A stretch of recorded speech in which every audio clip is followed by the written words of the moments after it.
831-0864. Stations your final time cue will be with 15 seconds until airtime. Mark, 15 seconds until airtime.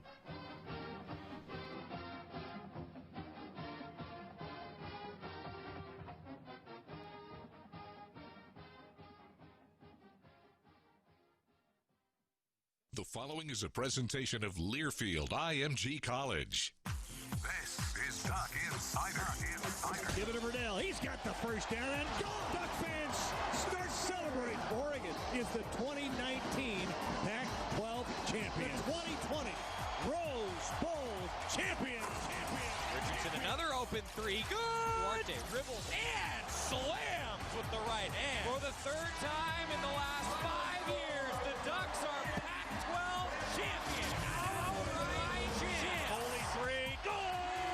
Foley ball. Back out Shelley. Three ball. Goal! Regular season champions and now Pac-12 tournament champions. Welcome to Duck Insider. We're just getting started.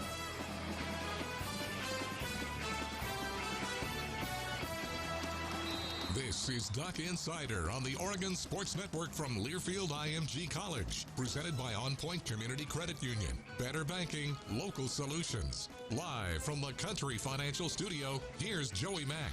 What is going on, everybody? It's a Monday. We've got a lot to talk about on this Monday. Unfortunately, some not so good news this weekend. And I hope to be able to give you some better news over the course of today's show. And we will, because we're actually going to have a lot of fun on today's show in addition to some of the serious nature that we're going to talk about. So everybody, thanks for joining us. If you missed it over the weekend, the Ducks were scheduled to have their second scrimmage of fall camp. Unfortunately, that second scrimmage, out of an abundance of caution, was canceled on Saturday evening.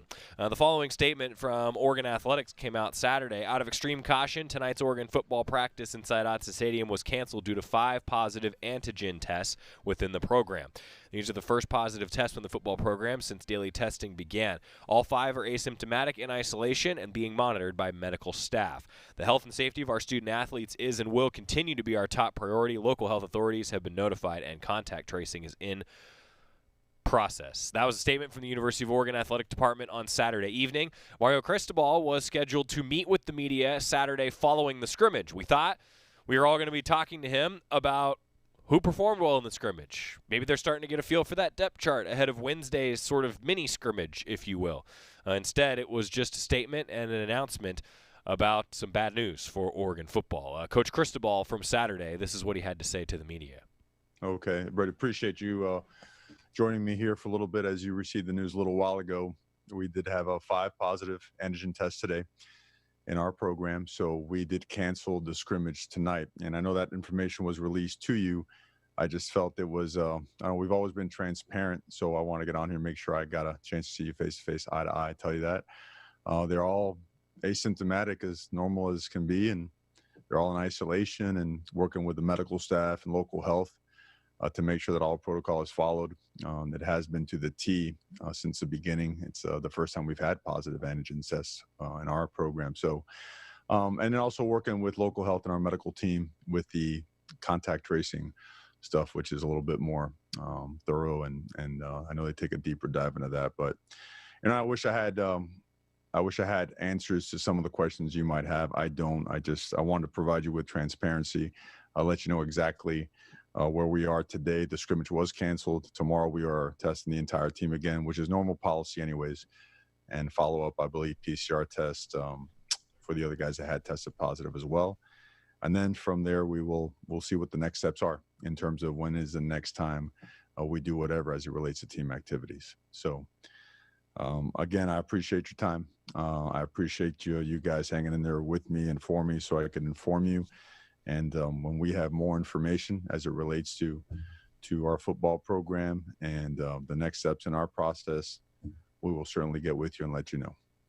Thank you, and please be safe. Have a good night. That was Mario Cristobal talking to the media on Saturday. And so the process is still underway as we sit here live in the 1 o'clock hour. The Ducks are still processing all the necessary information and determining the best way to move forward. I will just say that around the University of Oregon, it has felt like a sterile environment in a good way. And you heard Coach talk about how everybody has followed the protocol to a T, and I think that just tells you how vigilant and diligent we all need to be with our masks and making sure that we're doing everything that we can, as the Ducks have been doing that, and they still had to cancel their scrimmage on Saturday. So hopefully more information coming soon from Oregon Athletics. For now, we all are kind of on a pause as we wait to see when the next team activities will take place for Oregon football, and then we'll have all that information for you, of course, here on Duck Insider. Again, and I want to reiterate that obviously we're doing the show live in the 1 o'clock hour. Many of our affiliate stations pick up the show a little bit later on in the day. Maybe we'll have some more information before we get to the 6 o'clock hour, for example, when the show airs on 95.3 The Score on our friends here, or with our friends here in Eugene. There's the update. I do want to transition, want to start with, though, the pertinent information, and we have a lot of fun things to talk about today, including the continuation of our Bring 'em Back campaign. This has been a really, really awesome campaign, and it's been in conjunction with the Duck Athletic Fund, also working with Rob Mosley. He's been posting some stories on GoDucks.com, and we've had the pleasure of interviewing just some tremendous individuals, such as Kevin Wilhite so far. And today, we're going to talk with Therese Bottomly. She is a former Oregon soccer student-athlete, now the editor and vice president for content at the Oregonian. That's coming up on today's show. And I do want to shout out to our friends at QSL and Instaprint, particularly Melissa Koch, who is the QSL and Instaprint CEO. Well, Melissa is a former Oregon softball player. So obviously this campaign was something that she really wanted to support. And that's exactly what they did. So to Melissa Koch and the entire QSL and Instaprint team, this has just been so cool to be able to do this Bring 'em Back campaign. And it's been brought to you by our friends at QSL and Instaprint. Let the friendly staff at Instaprint help you with your next print project. Locally owned and operated by Duck fans. Go Ducks. So that's coming up as we'll talk to Therese Bottomly. A few other things to get to first. Justin Herbert has just been absolutely tearing it up, everybody. And by tearing it up, I mean he got his first win yesterday, right? Which is pretty darn cool. As Jerry said, Justin probably has a few more wins by now if the Duck defense was playing for the Chargers. They still gave up a lot of points yesterday, but Justin Herbert was just dominant. So this was cool. Rob Mosley retweeted this, and I want to read it to you. From Daniel Popper of The Athletic. This is the full list of quarterbacks in NFL history with 340-plus passing yards, 3-plus passing touchdowns, 50-plus rushing yards, and 1 rushing touchdown with no turnovers in a game. Justin Herbert. That's it. That's the whole list. Look, that's not the rookie. That's not rookies, okay? Like, we've all seen a lot of these lists that Justin Herbert is on where he's setting, like, rookie records. That ain't rookies. That's literally in NFL history. The only quarterback with 340 or more passing yards, 3 or more passing touchdowns, 50 or more rushing yards, and a rushing touchdown with no turnovers. He's the only one to ever have that group of statistics in NFL history, and he did it as a rookie. Yeah, I'll tell you what, a lot of folks have been talking about this, and I'm going to echo it. He sure looks like he's the Rookie of the Year. Sure looks like a potential MVP candidate as well. We've seen that at Oregon. I don't think anybody's surprised if you've been watching him at Oregon, what he's been up to. But, man, that was cool to see Justin Herbert get that done and get it done in a big-time way. Also, so this was super awesome, and I encourage everybody to check it out. You can find it on the Oregon Women's Golf Twitter page. Follow on Twitter at OregonWGolf. So Monica Vaughn, who is an assistant coach here at Oregon, right? We've talked about her. We've had her on the show in the past. Monica Vaughn decided to become a coach after being a 2-time national champion. Well, Monica Vaughn also just broke the course record at Eugene Country Club this weekend. Yeah, no kidding. She shot a 58. She shot a 58, everybody. 58. So that over the weekend, a 58. I can't say that enough. So she broke the course record at Eugene Country Club over the weekend. There's a great write-up in Golf Week as part of USA Today on Coach Vaughn. Encourage you to check it out and follow him on Twitter at OregonWGolf, where you'll be able to see it. It was really incredible just to see what she was able to do. It was meant to be a college fundraiser. That's what Coach Vaughn was doing. But then suddenly Coach Vaughn goes and does this, and it's like, yeah, that makes sense. 58 from the forward tees on Saturday at Eugene Country Club for Monica Vaughn. Really, really well done. Really, really well done. And that's a great way, I think, to send you into a break, isn't it? See, we can have some positivity here, can't we? By the way, I wanted to make that our Women in Flight update of the week. Every week we'll bring you a Women in Flight update brought to you by our friends at the Duck Store, a proud supporter of Women in Flight. And Monica Vaughn shooting a course record 58 at a fundraiser. She's still really, really good, everybody. National champion as an individual, assistant coach for Oregon Women's Golf. I think they've got a great one. So Monica Vaughn, tip of the cap to you, my friend. When we come back, we're going to talk about the Bring 'Em Back campaign brought to you by QSL, and we're going to hear from Therese Bottomly. A really interesting conversation about how being a student athlete shaped her entire life, journalism career, the adversity that she faced, and in a time like this, I went to the School of Journalism and Communication. We need a lot more people like Therese Bottomly. And we're going to hear from her coming up. It was a great interview. Encourage you to stick around. Doug Insider, presented by On Point Community Credit Union, back inside the Country Financial Studio after this on the Oregon Sports Network from Learfield IMG College. After 2 years of construction, my wife and I finally moved into our dream home. So when a bathtub fixture broke, causing major water damage, I was glad we had the home insurance protection we needed. How do you know your home is protected? Talk to a Country Financial rep like me, Nick Simon. We can help you understand your options and select coverages to meet your needs. Then if something happens to your home, you won't have any surprises. Need the right coverage for your home but not sure where to start? Visit TakeSimpleSteps.com or contact a local Country representative. From the weight room to the classroom, on the field and off it, On Point proudly supports University of Oregon athletics because student athletes do so much more than bring us pride on game day. They bring our entire community together in Eugene and all across Oregon. So whether you're watching the game in the stadium, at home, or at your favorite local business, their success makes all of us stronger. On Point Community Credit Union. Join in. OnPointCU.com. Federally insured by NCUA. Equal housing opportunity. Your daily dose of Oregon athletics. This is Duck Insider from Learfield IMG College. Most of my family, they never graduated high school, so I'm trying to break that barrier. My daughter Brooklyn was also a motivation for me to go back to school. Every day after work, went straight to school, and it paid off. At age 26, Kareem finished his high school diploma.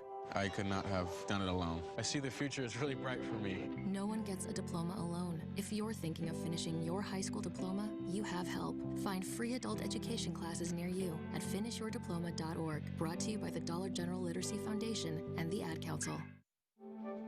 You took the first step and quit smoking, but even former smokers may still be at risk for lung cancer. That's why SaveByTheScan.org wants you to know about a new low-dose CT scan that can detect lung cancer early.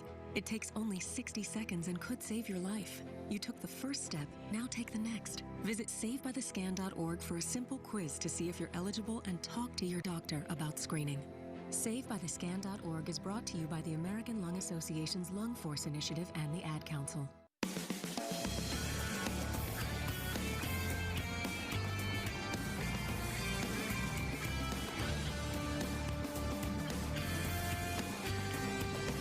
We're back on Doug Insider, presented by On Point Community Credit Union. Joey Mack inside the Country Financial Studio. Yeah, but real quick, so follow on Twitter at Oregon Women's Golf, at Oregon W Golf for that write-up on Coach Vaughn.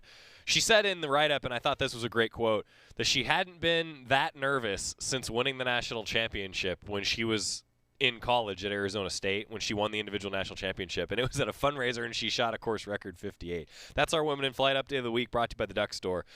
Proud supporter of Women in Flight. Speaking of which, I think we need to get a Women in Flight shirt for Richard. They have them now down at the Duck Store, if everybody didn't know. We're going to have to get a Women in Flight shirt for Richard because right now he's still got the 20th anniversary of the O shirt, which is a great shirt. And by the way, somebody mentioned this, and I'm just now remembering, and I feel terrible about this, so whoever it was, I'm sorry, and I hope you're listening today. Someone asked in the comments, like, hey, where do I get that scarf? That's actually the Oregon soccer season ticket holder scarf. We've had it on Richard since last season because it was just awesome. And, yeah, so if you're a season ticket holder for Oregon soccer, you get the scarf. So Do it. Yeah, that's right. We're hoping that we can get back to to that sooner than later, right? We're all hoping for that. In fact, Coach Abel and his staff, they've been going through the different workouts, just like Oregon volleyball, another fall sport that has been sort of sidetracked, if you will, by this pandemic. Well, Coach Abel has been still having his team work out, socially distanced and in a manner that they're able to do right now. So we're hoping that we get back to soccer season coming up in the spring. This was a great comment today earlier. Marty said Herbert is the next Peyton Manning. And then I loved the response from John. No, Peyton Manning was the first Justin Herbert. That's well done. That's good. That is, I tip my cap to you, John. That's very, very well done. All right, so bring them back. So we started this campaign. Shoot, I don't know, Scott, how long ago was this? 6 weeks ago now? Yeah, just over a month. Yeah, okay, just over a month. There you go. The idea was to talk with some former Ducks who maybe not only were great student athletes, but also have just been great members of the community. And actually, I got to say, this was really cool. Kelly Wagner, who's the director of annual giving for Oregon Athletics and Duck Athletic Fund, she sent out a mass email to all the student athletes, all the former student athletes, and basically said, hey, nominate someone for us, right? Like, who should we highlight, you know? Who of your old teammates are doing something amazing that fans want to know about? And I thought, God, that's just such a great idea. So to Callie, just like really well done. Rob Mosley helping us do this, and Rob, a lot of his ideas we've talked about on the show.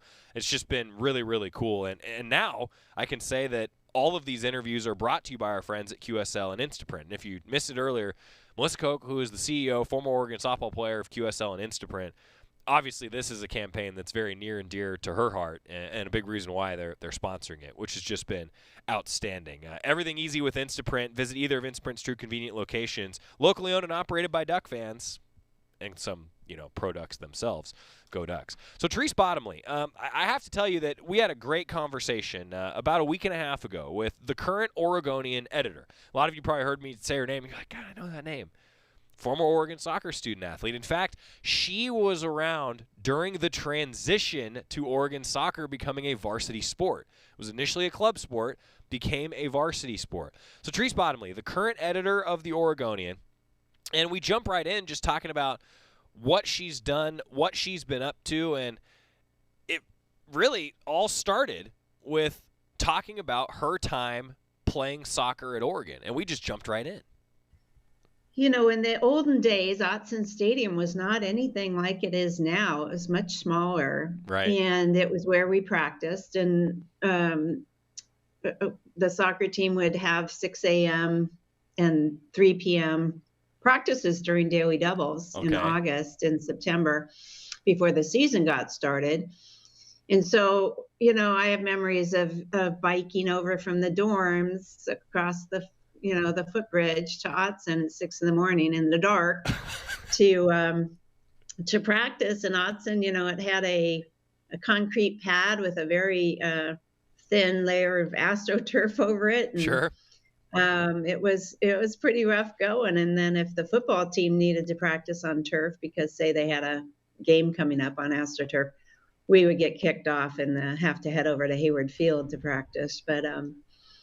But yeah, it was a lot different back in the day for athletes. A lot less of the support and luxurious accommodations that they have now. Well, it was character building, shall we say? Well, yeah, that's what it's funny. I've heard that from a few different student athletes that have said actually that exact phrase, that it's like character building, So yeah. I'm curious, before we get into more of that. So did you live on the campus side of the river, or did you live on the Autzen side of the river? So was Hayward more convenient for you, or was Autzen more convenient for you when you were biking over the foothills? I lived on the Hayward Field side of the river, in the dorm my freshman year, and then in apartments the other 3 years. But definitely Hayward Field was a little more convenient. But the problem with Hayward Field, at least part of the year, was I have a distinct memory. It may have been spring practice because we would go down to California for tournaments in the spring. But the track and field guys were practicing, and so you'd hear this thunk and you'd look over and there'd be a hammer that somebody just threw a couple of yards away from you. So, it was a little bit of adjusting to being very, very low on the priority list in terms of sports. We were a club team my freshman year and raised money for road trips by cleaning Autzen Stadium and Matt Court after games, and got, very small per diem for meals when we were on the road, and slept on the floors of sorority houses. And then the next year, because of Title IX, we had serious funding problems in 1980, but they cut sports overall, but they had to add women's sports. So they added women's soccer as a varsity sport. And that changed things, pretty dramatically in terms of we had better support, obviously, but still nothing like today. Yeah. Therese Bottomley, our guest, I have to reintroduce you now because we're obviously going to play this later on the show. And talking about your academic career, if we could, for just a moment, the balance of being a student athlete. How did you navigate those waters? And tell us a little bit about what got you into journalism and with the School of Journalism and Communication. Well, I was pursuing a pretty broad liberal arts education, and I suddenly, at the end of my sophomore year, just said, I need to figure out a major here. I was not one of those kids who came up through the high school journalism program and was editor of the high school paper and worked on the Emerald and all that. I was kind of very broadly interested. I was taking a lot of linguistics. I was taking Latin. I was taking, just a variety of courses. And then I looked at the journalism school, and they were requiring a pretty broad liberal arts education. They required history, they required political science, they required economics. And that was very appealing to me, in part because my credits matched up really nicely with the requirements. Sure. So I could see a path to graduation. So I started my junior year taking journalism classes. I almost was stymied by the typing test. My mother had refused to let me take keyboarding back in the day because she didn't want her daughter to end up as a secretary. So I had no keyboarding experience, and that almost tripped me up on the typing test, which was on old manual typewriters back in the day. And so I had to take it 3 times. I think by the 3rd time I had it memorized, so that was easy. What are you typing per minute now? I don't really know, but I will tell you, as I forget to mute on my Zoom calls and my video calls, I frequently get accused of being the mad typist in the background. I do type rather quickly now after 38 years in journalism. Yeah. You're always on deadline, right? I mean, every journalist I've ever met, they always feel that way. Well, I'm That's curious if we could to talk just about you started with the Oregonian, now obviously as the editor. I mean, can you just walk us through, and I know this is a large question, but can you walk us through just how your career formed and any advice that you would give to folks that are trying to get into this field now? Well, I was very lucky to get an internship the summer I graduated through my copy editing professor. And so I came to the Oregonian on the copy desk, which was a 4 to midnight shift. I think my days off were Wednesday and Thursday. And, the paper was a morning paper and still is. So that's when the copy editing gets done. So reporters would go out and report, they'd type their stories. Then they were on electric typewriters on triplicate paper, which would then be sent to the optical scanner through a series of pneumatic tubes through the building. And it would be scanned in and sent to the copy desk, and we would write the headlines and put the appropriate coding on it and so forth, and do the final polish for grammar and punctuation and completeness. And I enjoyed that time on the copy desk. It was a couple years, and then the night desk opened up, which was the night assignment editor, and it still was 4 to midnight. So I moved over there, and then I was a reporter for a while, and then began a series of editing assignments. And what I tell people in starting out is to get as much experience as you possibly can, real life experience. So internships are great. But also to be a generalist so that you can fit into any need that the news organization may have, but figure out what your specialty is going to be. And quite early on in my editing career, I became very interested in the law of the press, which was, of course, I took at U of O, and also the public records law. And so as a young editor, I began to really dive deeply into public records and government transparency, and also became the liaison with our company's lawyers for pre-publication review of stories, for dealing with subpoenas, which thankfully don't come that often, for lawsuits, for anything, retraction demands, anything on that legal end of the spectrum. And that really, I think, helped me, sharpen those skills, and those many, many years of vetting stories with the lawyers, really taught me what they look for in terms of making a story bulletproof and airtight. So that's been, I tell people to look for a way to differentiate yourself, whether it's video skills, whether it's, voice of your writing, humor, whatever it is, just make sure you have something that makes you stand out from the crowd. I thought that was great advice. We're going to continue our conversation with Therese Bottomley. She's a former Oregon soccer student athlete and the current editor of the Oregonian. A really great conversation. I really enjoyed catching up with her. And, obviously she and I are going to talk a little shop, if you will, and she's tremendously better at this job than I am, or really at any job, honestly, you could tell. But that's one of the things that I really enjoyed talking to her about, is just how do you go about your business, right? Super interesting. And we're going to continue to have a conversation, too, about the way that things have changed around being a student athlete, and also just the adversity that she faced as a student athlete and how it really helped shape her future career. Really interesting stuff with Therese Bottomley. It's Bring 'em Back, presented by QSL and Instaprint. More Duck Insider coming up, presented by On Point Community Credit Union. We're back inside the Country Financial Studio right after this on the Oregon Sports Network from Learfield IMG College. Mountain Dew Zero Sugar presents an original that's now maybe even better. Mary had a little lamb. Mary had a bottle of Mountain Dew Zero Sugar with the same refreshing taste as the original, but with zero sugar. Same refreshing taste as the original, but with zero sugar. Same refreshing taste as the original, but with zero sugar. Mary had a bottle of Mountain Dew Zero Sugar. Let's taste was as good as the original, maybe even better. Mountain Dew Zero Sugar. As good as the original, maybe even better. From the weight room to the classroom, on the field and off it, On Point proudly supports University of Oregon athletics, because student athletes do so much more than bring us pride on game day. They bring our entire community together in Eugene and all across Oregon. So whether you're watching the game in the stadium, at home, or at your favorite local business, their success makes all of us stronger. On Point Community Credit Union. Join in. OnPointCU.com. Federally insured by NCUA. Equal housing opportunity.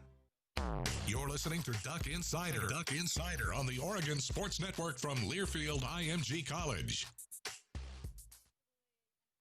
When you went car shopping, you meant business. You aced vehicle history searches and test drives. You out-salesmaned the salesman. Now you've got your wheels. If you manage that, you can get your retirement plan on track. Visiting aceyourretirement.org can help. With 401k tips and smart saving strategies, you'll have the info you need to get more for your future. Go to aceyourretirement.org, because when it comes to speeding past financial challenges, you're an ace. Brought to you by AARP and the Ad Council.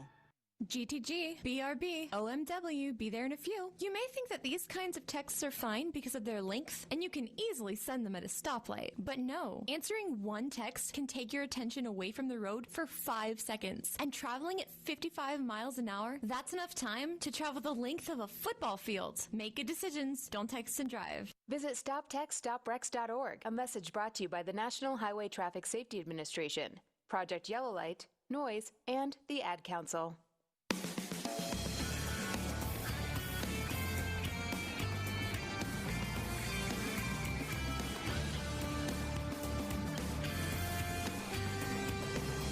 Joey Mack welcoming you back to Duck Insider, presented by On Point Community Credit Union inside the Country Financial Studio. Thanks for joining us. Got your Cafe Yum 2-minute drill coming up in a little while. Some updates from Oregon football, and including a breaking update right now as we're live at 1:30 in the afternoon. The kickoff time has just been announced for Oregon and Stanford. That's right, we've got a kickoff time. Saturday, November 7th, 4:30 p.m. The Ducks will face the Cardinal inside Autzen Stadium.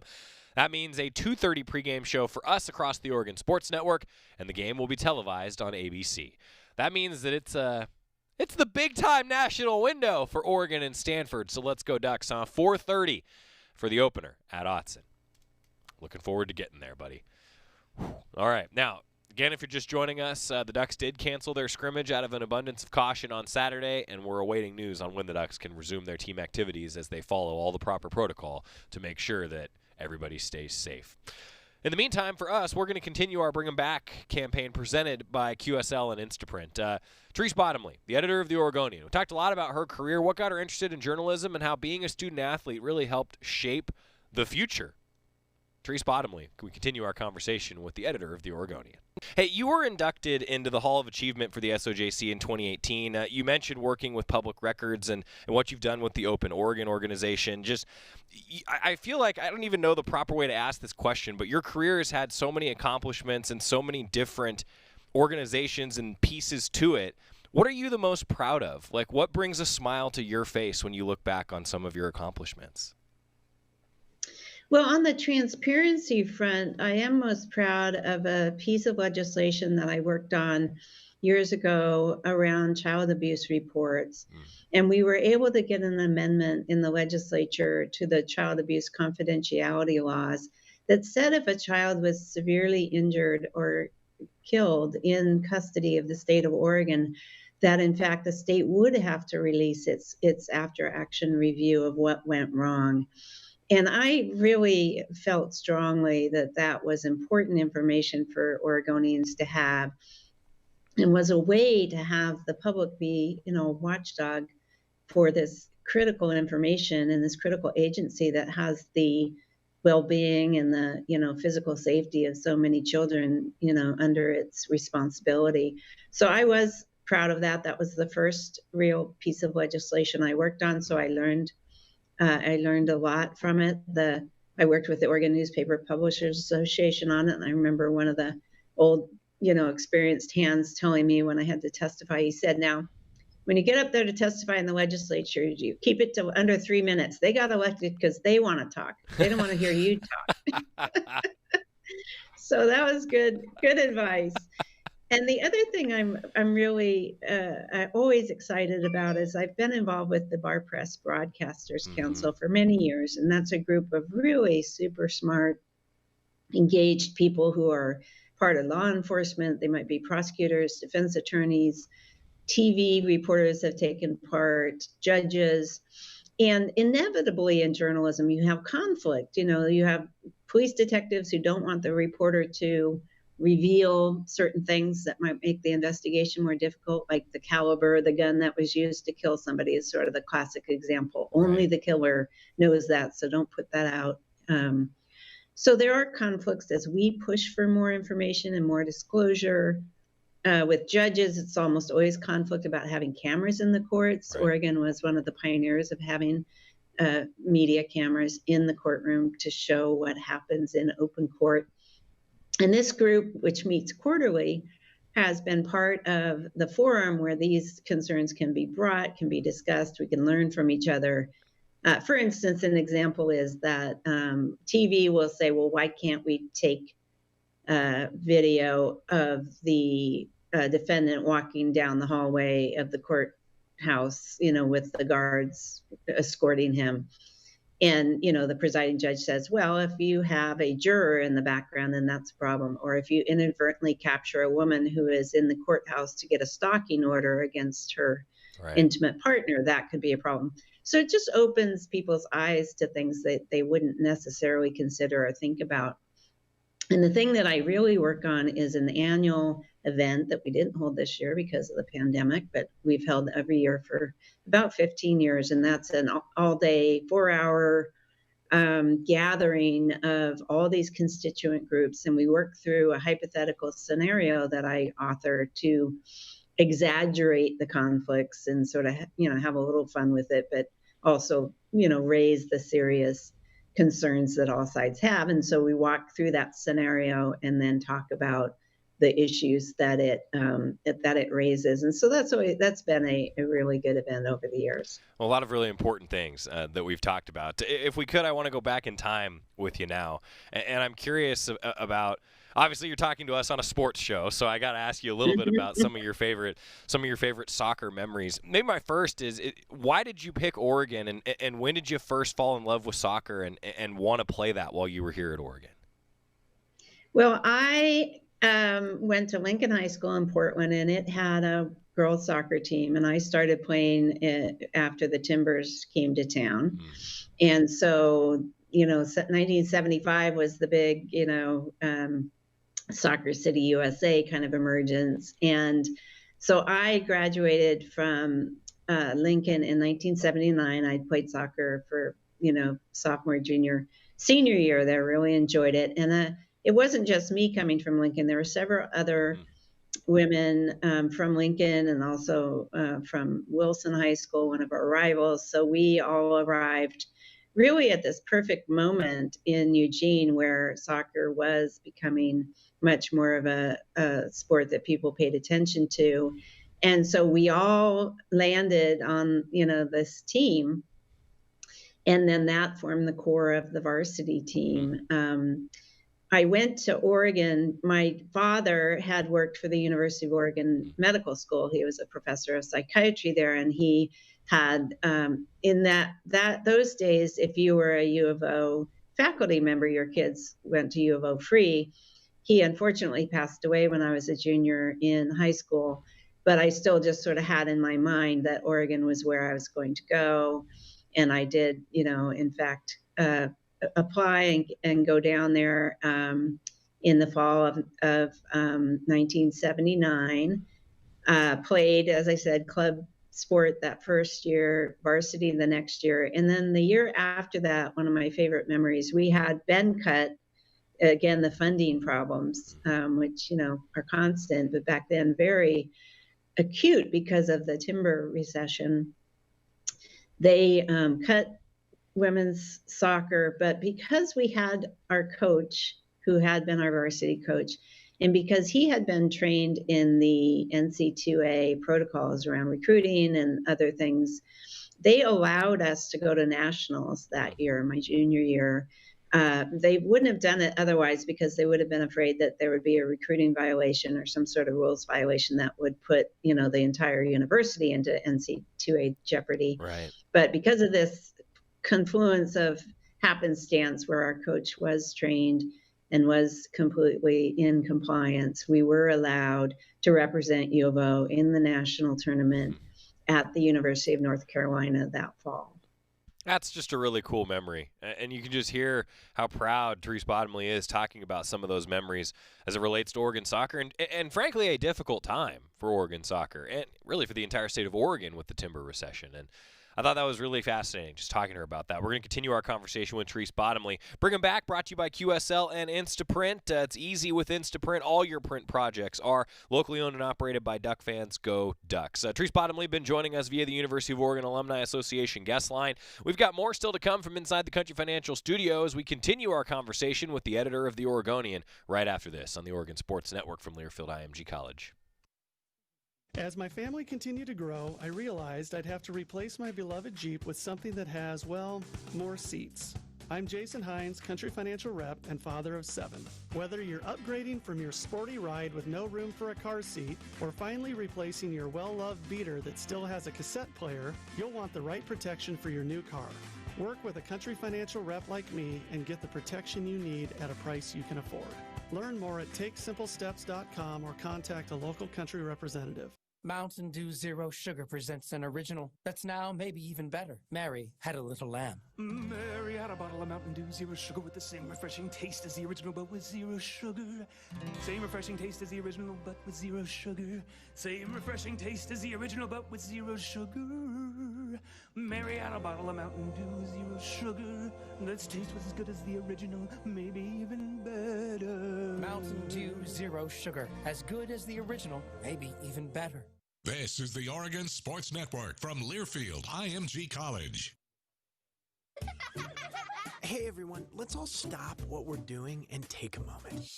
You see? Every moment can be kind of special. But they can be loud moments, goofy moments, dorky moments, it doesn't matter. Because every time dads like us take a moment like that to spend with our kids, well, it's pretty momentous. So let's take a moment to make a moment. Call 877-4DAD-411 or visit fatherhood.gov. Brought to you by the U.S. Department of Health and Human Services and the Ad Council.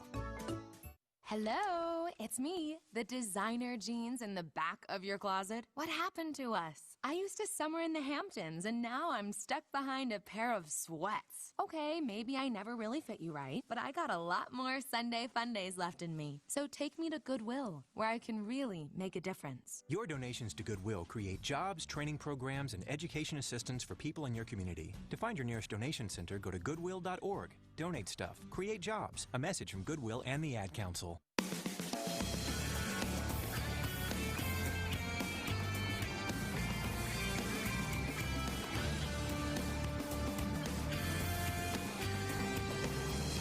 Welcome back to Duck Insider, presented by On Point Community Credit Union. Inside the Country Financial Studio, if you missed it just a little while ago, Oregon and Stanford, a kickoff time has been announced. The Ducks will take on the Cardinal at 4:30 to kick things off at Autzen Stadium. 4:30 on November 7th.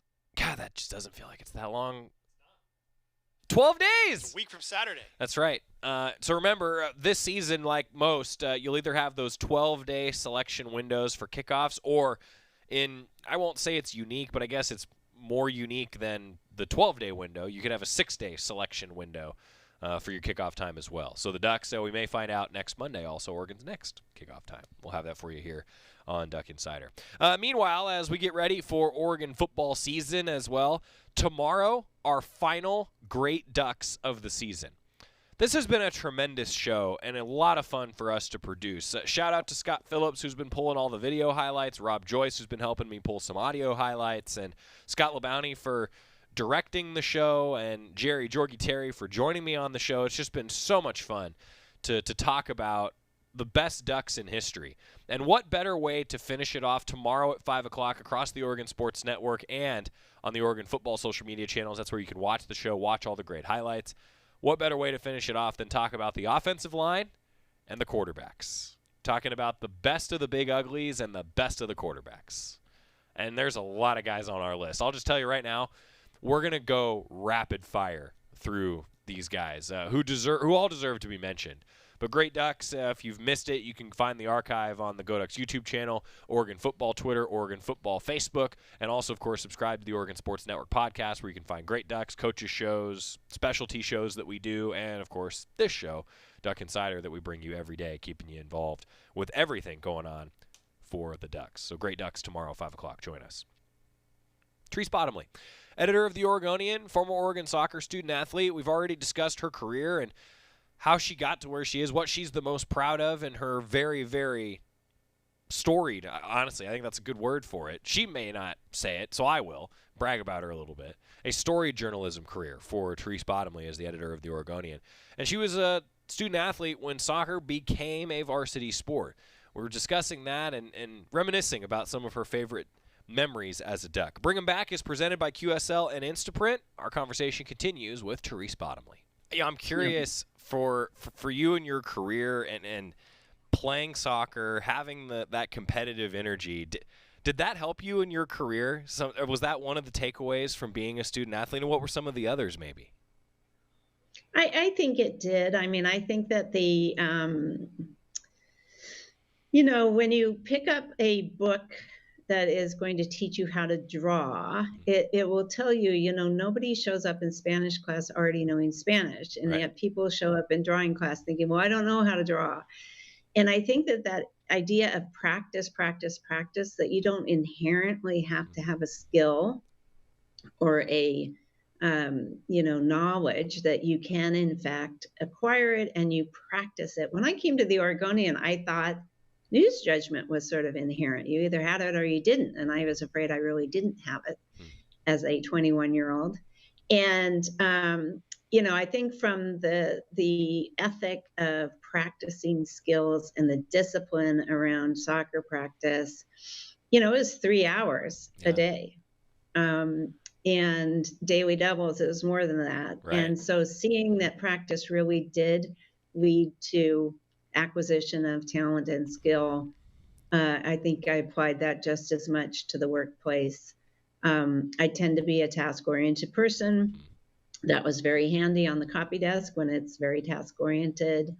And I like work. I enjoy working, and even during some of the hardest times in journalism this last decade, I tell people I wouldn't still be here if I didn't think we could accomplish great things. And, I feel we are accomplishing great things with a very dedicated, engaged staff.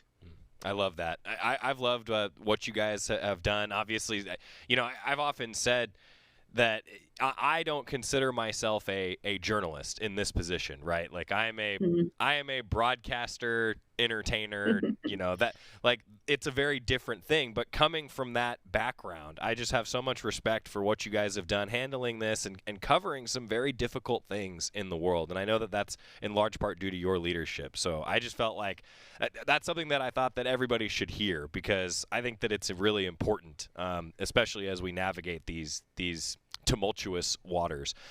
If I could, well, I've tried to live it. I've tried to live some of the values that I've asked of others around transparency, and I think that I've tried to lead very transparently. I've tried to share a lot of information with the staff, the entire staff, and I think that does build a sense of team. I think if you are a boss and you're dictating things to employees without telling them why, that's an expectation, or how that's going to help the organization, then that just makes it harder on everybody. So I really have tried to build a sense of team in the newsroom. And I have to think that some of that, because what you just described is what every athlete has hated about a coach at some point in their life, right? I mean, I often think about that if you have a boss is like your head coach, and you got to have that good relationship. I think that that's really important. Yeah, I'm curious too, for you and seeing the growth of women's soccer, and particularly in the Portland area. Just how rewarding has that been for you as with what you've accomplished, both academically, athletically, professionally? I mean, just how cool has that been to see? Oh, it's just been incredible. I mean, I went to the very first home game of the Portland Thorns, and I got tears in my eyes when they ran out onto the field, because we had come so long as a sport, so far as a sport, and we had seen so much change. And those women had so many opportunities that women of my generation didn't have. And I'm not saying that I would have gone on to be a professional, but there were a few people on our team who that might have been a real option for, had it been available back then. I mean, I was part with Michelle Potestio and Louise later, my teammates.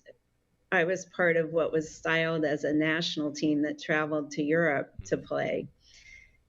Well, it's nothing like the national team now. It was chosen by coaches, but we had to pay our own way. We stayed with the opposing team members. I mean, it was as good as it got then, but it was nothing like it is today. But, Michelle Potestio, who's a member of the Oregon Sports Hall of Fame for her soccer days, she might have been somebody who could have gone on and played professionally had that been an option. But it really is so different now, where soccer is just a given. And that I a couple years ago, about 4 years ago, I started reffing youth soccer. Oh, really? My daughter was off at college, and I thought I want to stay involved in the game and get out of the house on the weekends. And it was just really fun to see those. I do youth soccer games of 9, 10, 11-year-old girls, and they are competitive, and they are skilled, and they are taking it seriously and having a blast. Oh, that's awesome. It's great to see. I love that. Have you ever pulled out the card and then you're like, oh wait, never mind, I shouldn't have done that?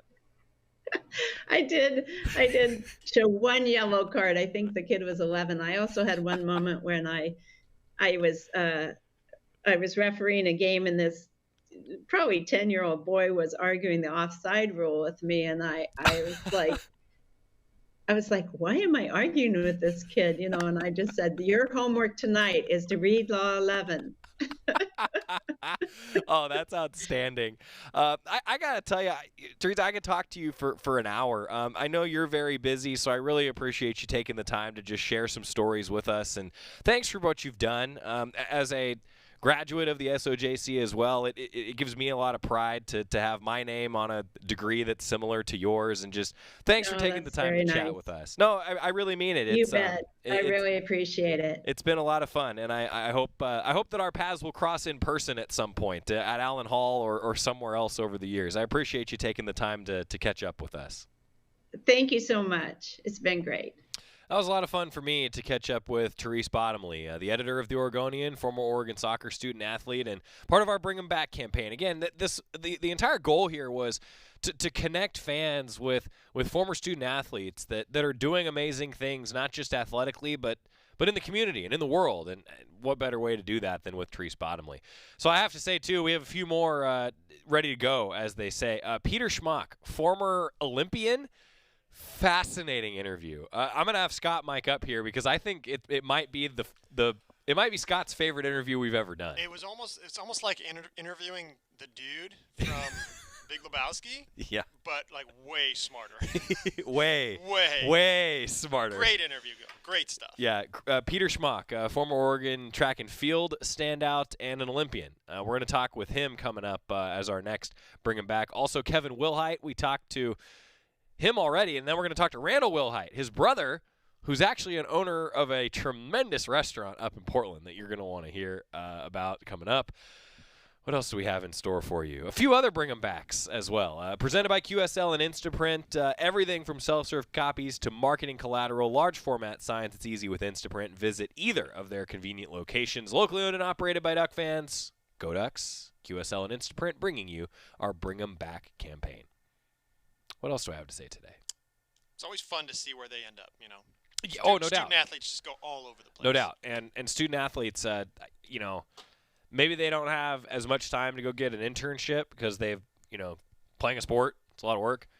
But the team building skills, man, I tell you what, the team building, the adversity, the just overcoming things, you learn so much being a student athlete. And it's been cool for me now that I've been here long enough to have seen some of those student athletes move on and just have a ton of success, and that's just so cool. All right, quick timeout. When we come back, your Cafe 2-minute drill. Also a fascinating tweet from Oregon men's basketball today.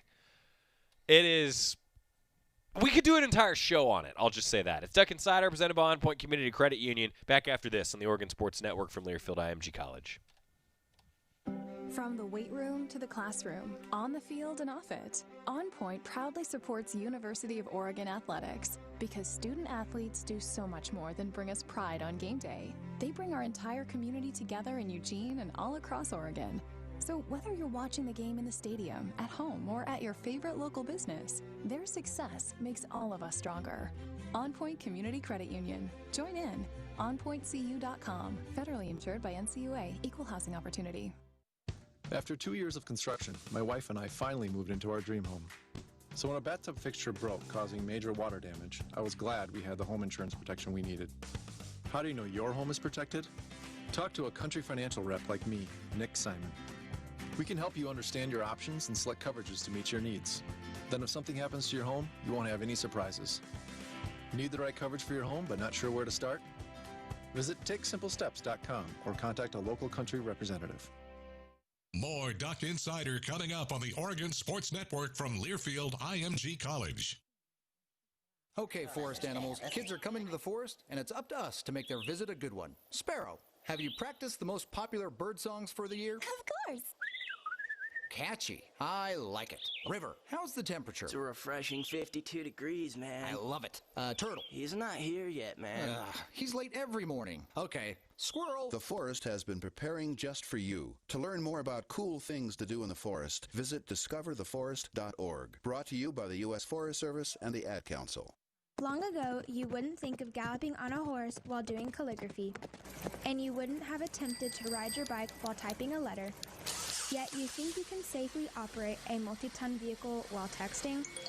Behind the wheel is no place to multitask. If you want to BRB, drive now and text later. Lives depend on it. Visit StopTextStopWrecks.org, a message brought to you by the National Highway Traffic Safety Administration, Project Yellow Light, Noise, and the Ad Council.